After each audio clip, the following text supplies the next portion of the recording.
ஊழலை பத்தி சொன்னாரு பாலு, பட்டியலா போட்டார்.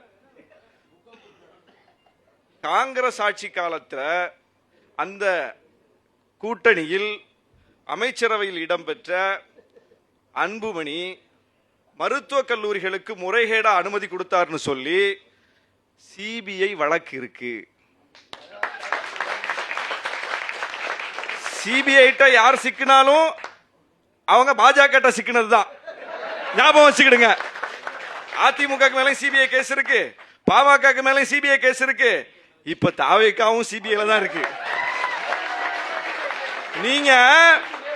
நீங்க பாருங்க, பிஜேபி ஆட்சிக்கு வந்த பிறகு என்னைக்காவது பிஜேபி எதிர்நிலைப்பாட்டை தேர்தல் அரசியல்ல அன்புமணியால் எடுக்க முடியுதா? கடந்த 10 ஆண்டுகள்ல ஏன்?